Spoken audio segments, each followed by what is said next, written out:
Hi everyone, and welcome to Jane Talks Murder, where I'll be talking about and reviewing an episode of Poirot, Murder, She Wrote, Diagnosis Murder, or Jonathan Creek. Today, I'm looking at Jonathan Creek, No Trace of Tracy. Or as I like to call it, that time this show was so very, very dumb. We begin the episode with an Edwin Drood concert, must be Dickens fans, which this girl watches before getting dolled up to meet lead singer Roy Pilgrim, who runs home to his fancy mansion where he finds the door and safe open. Someone twats him unconscious where he wakes up chained to his radiator and yells for help before trying the phone, which is unplugged. And into the credits we go. Roy notices a little frog hop in and out as Tracy passes these 8 schoolboys and approaches the house, going through the same door Roy did as the school bus arrives. When Francine, Roy's fiancée, comes to visit, she finds the police outside the gate and lets them in, only to find him still chained to the radiator. Francine is furious as she asks Roy about Tracy, who is missing, but he is very confused, and the police grill him saying there were 6 eyewitnesses. Nope, there were 8. Roy says he's been stuck to the radiator conscious since midday yesterday, and no one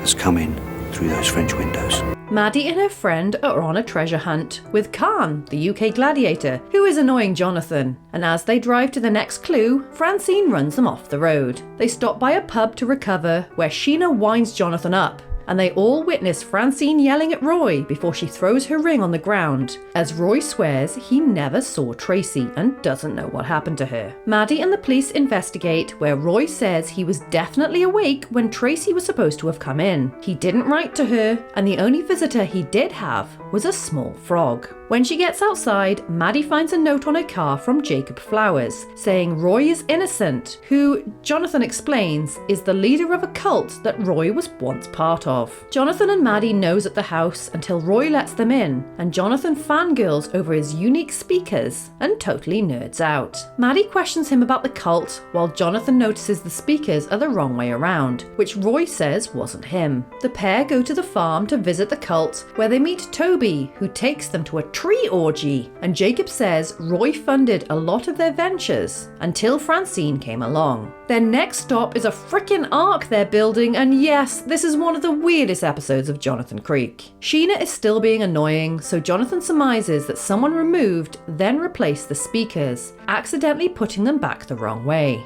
Maddie visits the old members of Edwin Drood, who are having a domestic, and Glenn throws Roy under the bus, while a local vet visits the cult only to find Toby has been killed by Samara. Yeesh! Thanks for that nightmare fuel! When the police investigate Toby's body, they discover a frog in his throat, which Jonathan learns via the news right before Sheena randomly shows up. She thinks the speakers hypnotized Roy, which Jonathan thinks is bollocks, as well as wondering why Roy wouldn't have just lied and said he was asleep or not home when Tracy came, unless he was actually telling the truth. Roy gets arrested, so the Flowers attack the police as Francine shows up, and I've only just twigged that this is Susan Maltravers from that Poirot episode. Come on brain, wakey wakey. She pokes around only to somehow be snuck up on by a whole gang of people, and Maddie sasses her before accusing the Flowers of the crime. That's a weird sentence.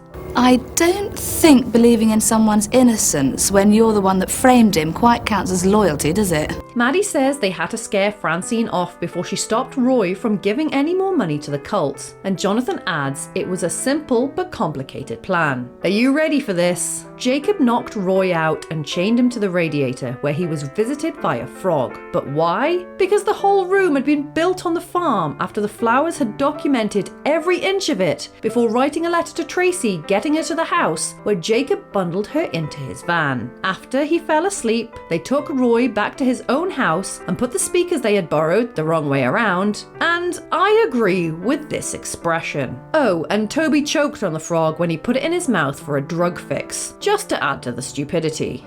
I'm sorry, I think my head may explode. I can't take this in. The police raid the farm, finding the duplicate room, and find Tracy held captive inside the ark.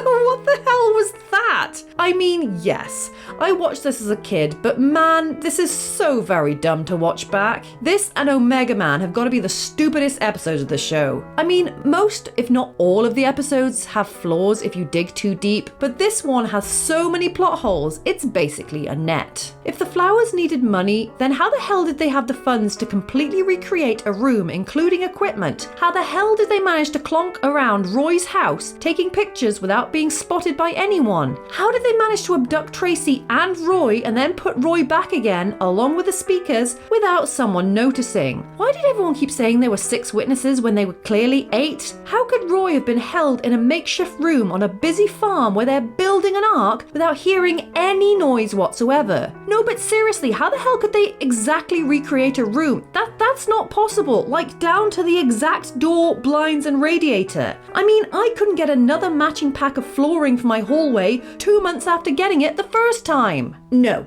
just no. This is dumb. Toby's death was weird. I mean, sure, it was to draw attention to the frog, but still, it was weird. And why was everyone so unnecessarily sinister and aggressive towards Francine at the end when they knew she didn't do it? I mean, I could go on and on. The only good part of this episode was the cute little treasure hunt, except Sheena was super annoying. This episode is dumb and is a terrible representation of what the show is about. I'm not going to bother counting Toby's dumb death, so I guess we're done here. So there you have it. That was No Trace of Tracy. Let me know your thoughts in the comments below, or come say hi on social media. If you enjoyed this video, then please hit that like button, it really does mean a lot, or consider subscribing if you want to keep investigating with me. Alternatively, feel free to check out my other YouTube channels. Thank you so much for watching, I'll speak to you soon, and keep an eye out for clues.